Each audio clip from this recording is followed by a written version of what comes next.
The ski industry and snow dependability has kind of become like a roller coaster. It snows and then it thaws and then it rains and then it snows again and then it turns to ice, and none of that's real great for business. So, from a climate perspective, nobody really knows for sure what the next season or the next winter is going to bring.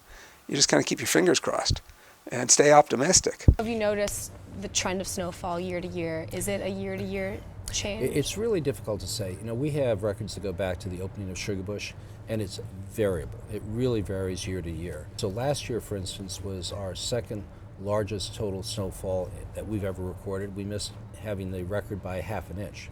This year, it's likely to be the third lowest snowfall.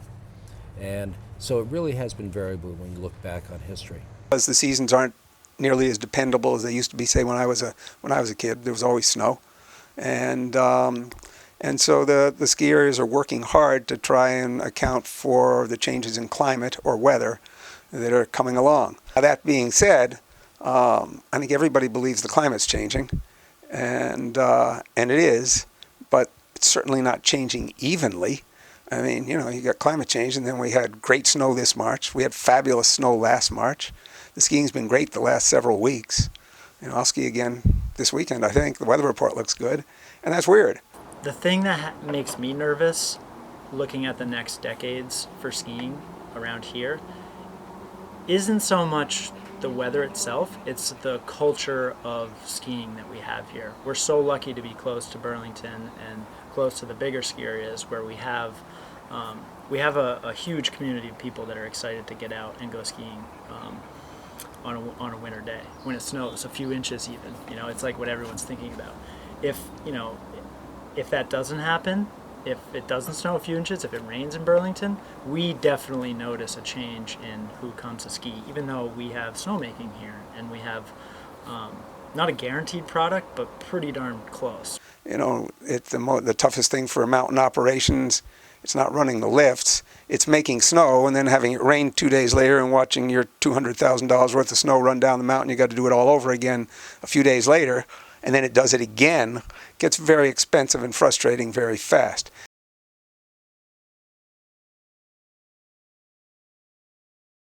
Going back, a decade, you had to use a tremendous amount of air, which was fueled by some form of energy, either diesel fuel or electricity, in order to make snow. But the technology's improved dramatically, so we're using far less air to make snow. So that's good for our bottom line, it's good for the environment, and actually the quality of the snow is much better too, so it's good for the skiers. And I'll give you an example. The old days, the old snowmaking guns used to sound like machine guns. They were so noisy. In the old day, like when I was growing up, there were these snow guns that they had on little tripods that were incredibly loud. It was like you'd go over them on the lift and it would just about blow your eardrums out. And those were running roughly 600 cubic feet per minute of air. And they would use about 500 cubic feet of air per minute. The new guns that we ate, so if you can imagine the factor, so we've reduced our energy consumption in the last several years by about 30%, which is fairly significant. We total on our whole hill, we run at most like 400 cubic feet per minute, and we can run 16 guns with that amount of air. Whereas in the old days, that would be less than one gun.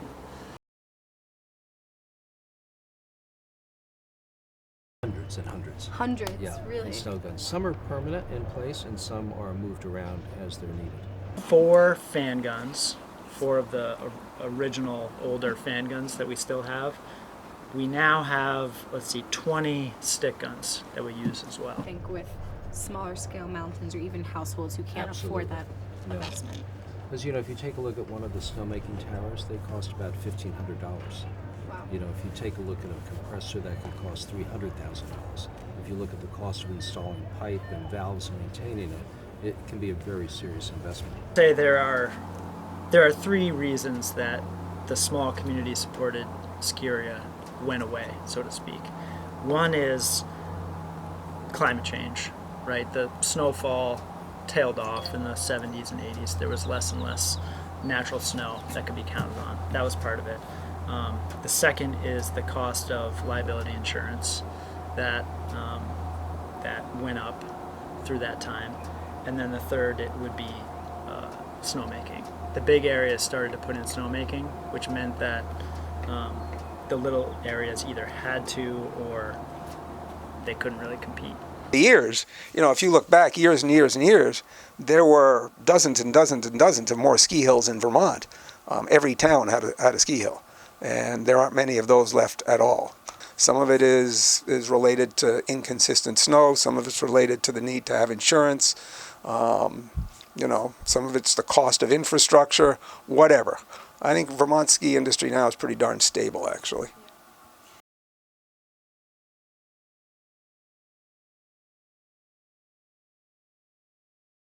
Can you say It's a about that? challenge, and I think that there already has been consolidation in the industry.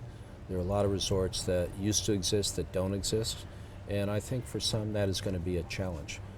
Well, my grandmother died in 2005, and that really started a fundraising effort that it took a couple of years to pull off, but that really kick-started the effort for snowmaking. It's something my family's talked about for, 30, 40 years.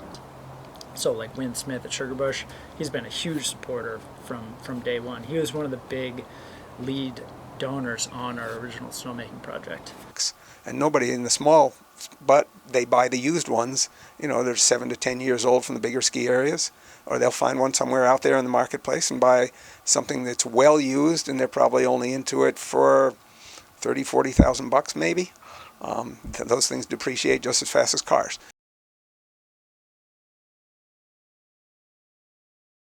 As the bigger areas have continued to escalate their prices, that's also given us an opportunity to come in at a lower price point and be a feeder hill for them. And families that would normally buy a pass to Bolton or Sugarbush or Stowe or Smugglers, they say, well, we'll get a pass to Cochran's this year, and next year we'll go to one of those bigger areas. We'll start small. Small ski areas by buying, I don't want to say leftovers, but stuff that big mountains don't use. I think sometimes the big mountains, when they're done with snowmaking, when they're upgrading snowmaking, will actually give guns to the smaller areas, because it's to the benefit of the big mountains to have the small mountains do well, because the small mountains are the one that introduce a lot of people to the sport and get them hooked for a lifetime.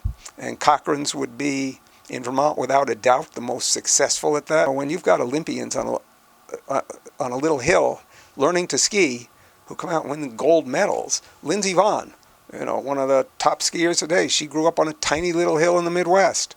So these little these little hills breed great skiers. And I think gone are the days where people think, oh, I don't want to ski on a little hill or learn on a little hill. It's a great place to learn. And we have an association called the National Ski Area Association, and they take climate change very seriously. They have a climate challenge, of which we signed on to, and a number of other resorts have as well. The climate challenge is really trying to reduce our carbon footprint, and so there are little things. I mentioned the snowmaking efficiency. That's probably the biggest thing we've done. The first one, the snowmaking pumps and pipes and access water from the Winooski River, we had to go through Act 250. That tripped Act 250. So now everything we do involves an Act 250 permit. Okay. Which is, a little bit tricky sometimes when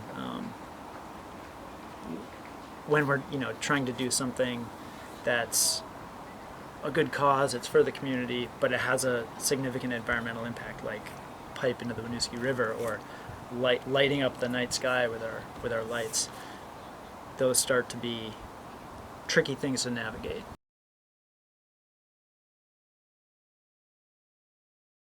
Put snowmaking in 2008, and the cost of making snow in that time has dropped considerably. And if you go back another decade before that, it's unbelievable how much cheaper it is to make snow now than it was 20 years ago. The big thing that changed is the amount of air consumption. Water, you have to pump a certain amount of water up the hill to make a certain amount of snow. That's a given. There's also a certain amount of air that needs to be moved in order to make snow, and the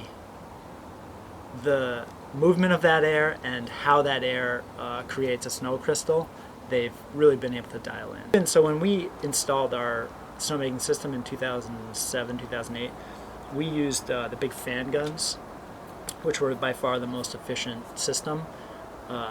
Since then, the stick guns they're called, which you can probably see some out there, those 30-foot sticks that are mounted on the side of the trail. That's what we're moving towards. That's what most every ski area is moving towards. And those can make an acre-foot of snow for 60% of the cost of the fan guns that we run, which is incredible. Just in that 10 years that it's dropped by 40% the cost of making snow. Wow.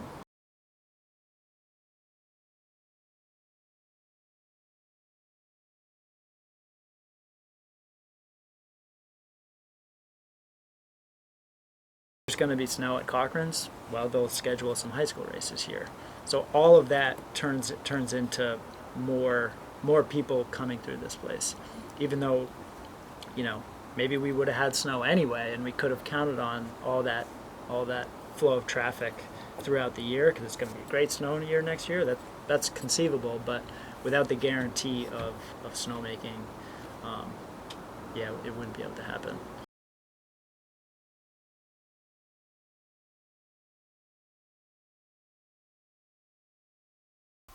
Why do you love skiing? Why do I love skiing?